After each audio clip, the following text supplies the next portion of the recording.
Hey everybody, it's Hogan Brown with Loon Outdoors, and today I'm going to show you how to tie one of my favorite midsummer, hot summer bass and trout patterns. I just call it simply Hogan Summer Crawfish.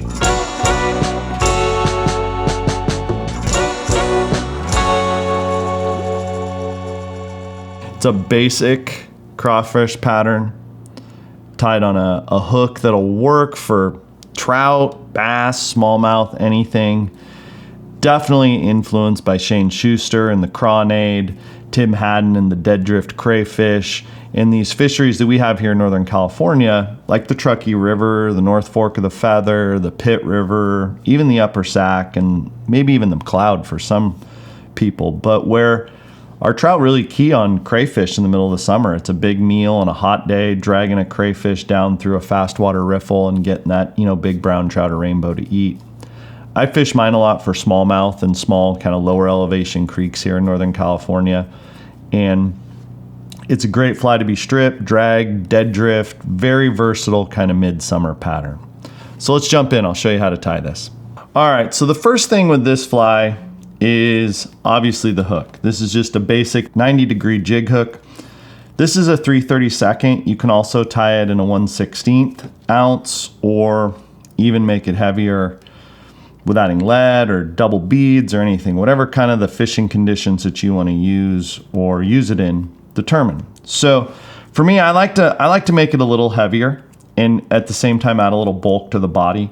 So I'm going to use some 0.02 lead-free wire here, and I'm just going to start by wrapping this around the hook shank and moving it all the way right up to that jig head. Now with this, I'm always gonna kind of cut it short of that bend because that's gonna allow me to tie in the legs and the back of the fly.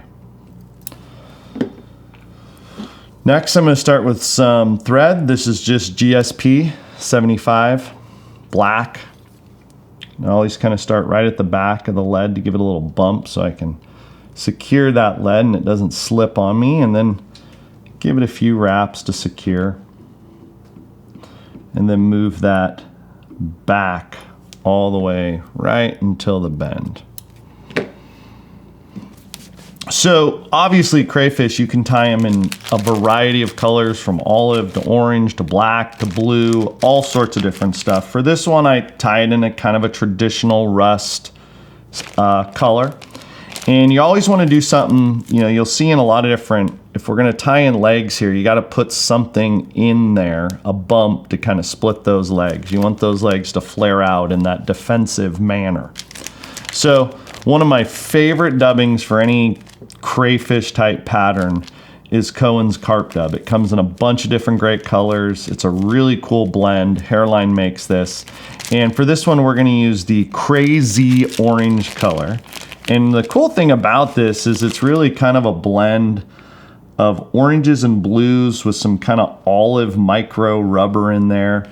And it's definitely not a dubbing that you're really gonna palmer on so much as kind of sit and just kind of tack in. Dubbing loop would probably work, but I'm kind of old fashioned. I just tack it in. And so I get this kind of tuft coming out. And you'll see as we get into this and we tie the fly, we'll trim this a little bit. But a lot of these flies, I don't necessarily have an end proportion so much as I want this fly to move, be buggy, and kind of give that illusion of struggle as this may be drifting or crawling down a riffle. Next thing we're going to tie on the claws. Another product by Hairline. This is a shimmer rabbit strip. Okay, it's in crawfish orange with silver shimmer, and it's got this nice kind of crawfish orange and just exactly like it says with a little bit of silver shimmer right on top. I'm obviously going to tie in 2 of these. So I pin back those fibers, tie it right to the side of the hook shank.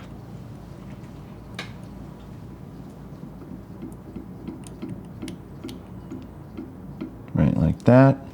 And I like to keep these short. Okay, by keeping these short, that leather underneath is going to be stiff. Therefore, it's going to flare out by nature. If you make it too long, it's going to have a tendency to kind of wrap and foul. And I'll always cut them a little longer than I think. And then on the river, once the fly gets wet, it really changes the dynamic of the fly. So as that leather or crawfish claw gets wet, it could start to get wrapped and foul, and then I'll come in and cut it even shorter as the day goes on or the fishing situation dictates. But shorter with these is traditionally, when fishing, better. But when I start and when I tie the fly, I will usually make them a little longer just so it allows me to trim them in various fishing situations. So that's going to give us that kind of back section right there. And I always with crayfish is I do flip them over, because obviously this is how it's going to be fished and looked, and kind of look at it even though we're tying it in basically from beneath. So next thing, I'm going to take a strand of EP minnow head in speckled brown. This is just a brush, right? A 1.5 inch wide UV speckled brown brush. And kind of a technique that one of the guys whose flies I look up to and love, Mr. Dachi, who ties some of the best striper flies around, uses this kind of technique for his gills. But I'm going to take a piece of this, a very small piece of it, and I'm going to kind of pull those fibers forward, and I'm going to come in here and cut that brush. And I'm going to pinch it, and what that does, it gives me these kind of two nice equal flares, and I'm going to set that right on top. Give me just a little bit of maybe antennas or legs, or just realistically, as you strip this, just a little bit of sparkle on that underneath.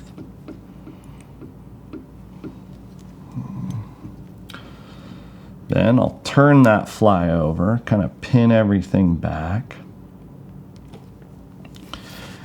Then I'm going to take a piece of turkey tail, just basic natural turkey tail.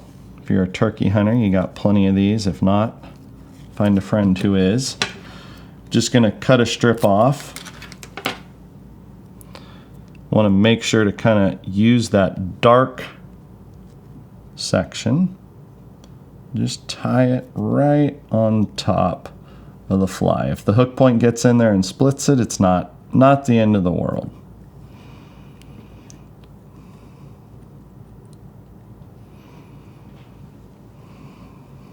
Now, a lot of people like to use some sort of wire or rib at this point to seal and rib down.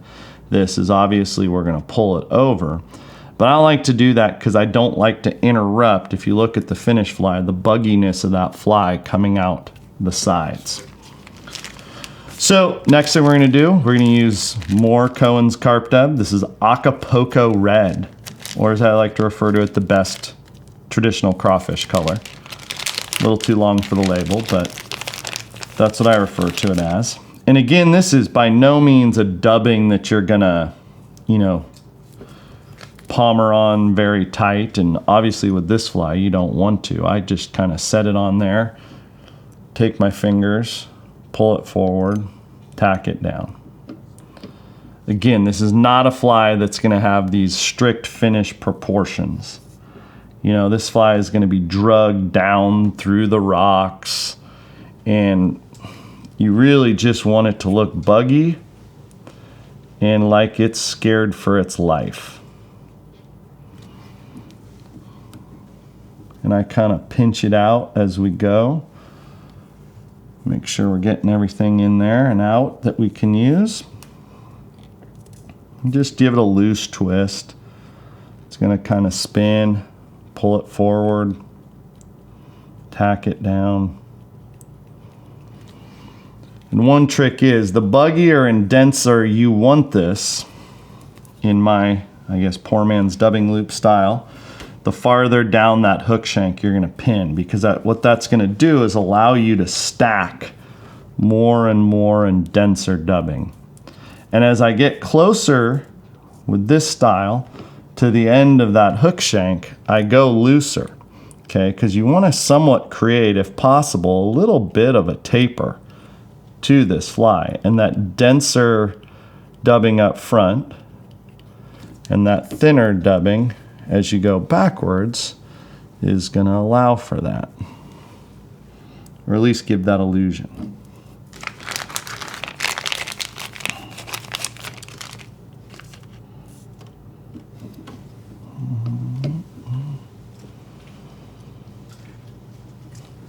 And you can always, once you get this done, before you pull over that shell case, you can come in with some flat scissors, your all-purpose scissors, or some of our prime scissors, and trim it, or proportion, kind of angle. If you pull this stuff out, trim it like this. And I'll show you how to do that on this fly. I didn't do that on the one I tied as the example, but I'll show you on this one.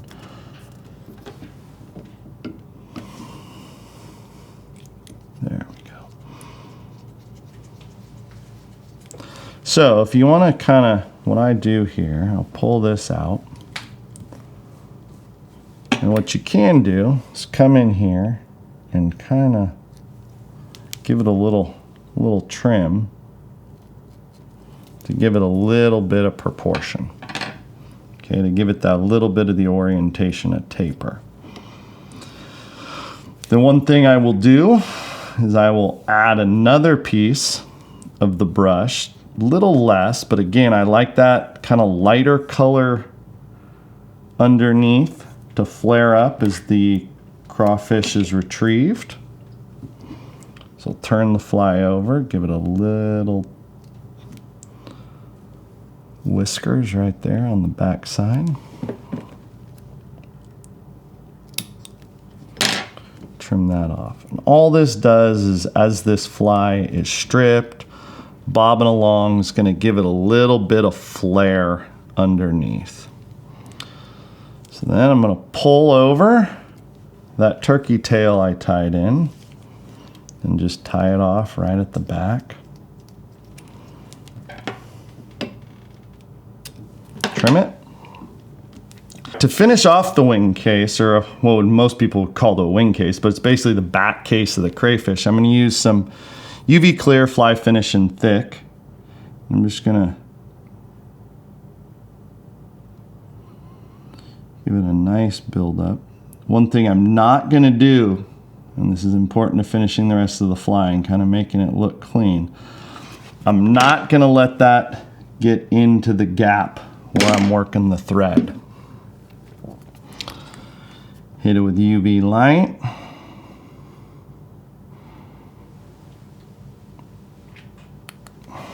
Okay, then what would any self-respecting crayfish be without rubber legs? We're gonna add some micro grizzly rubber legs. Okay, this is from Hairline. Great for nymphs and little micro crayfish or carp. And I don't throw a ton on here, but I do give 2 on each side. And I just take 2. And this is why we're still working in this zone. That's why we don't let that resin flow in there. Cut them right about even with the back, or right about midway through.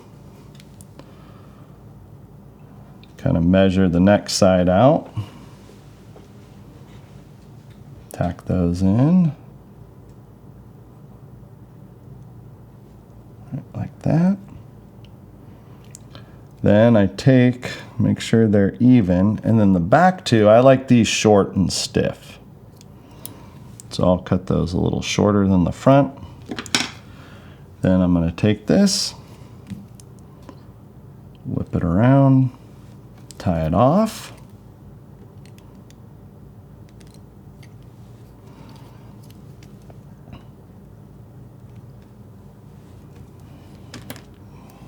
And give it a trim. Now, the kind of final part of this is something I learned to do with one of my gear fishing friends, a good friend of ours in Loon. guy by the name of Paul. Paul uses our resins to put hot spots on almost all of his soft plastics and his baits. And what I've started to do on a lot of crayfish and really anything is add a little bit of hot spots. You know, this is nothing new in the Euro nymph game or to some of our conventional fishing brethren. But I'll hit that, throw a little hot orange right in there, let it cure real well. And this is again why we didn't let that resin on the shell case flow into that thread gap, is now we're going to secure that whole area with resin. And you can mix up the colors of that hot spot. I tend to go with hot orange just because it's in the color scheme of a crayfish, but purples, blues, all of that stuff would work just as fine. So then I'm going to take some of the thick and I'll kind of finish off that wing case or that shell right at the top. Hit it again with the light.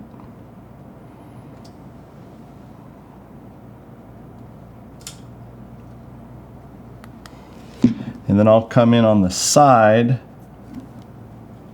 split those, and kind of fill in the difference between the hot spot and the case on both sides.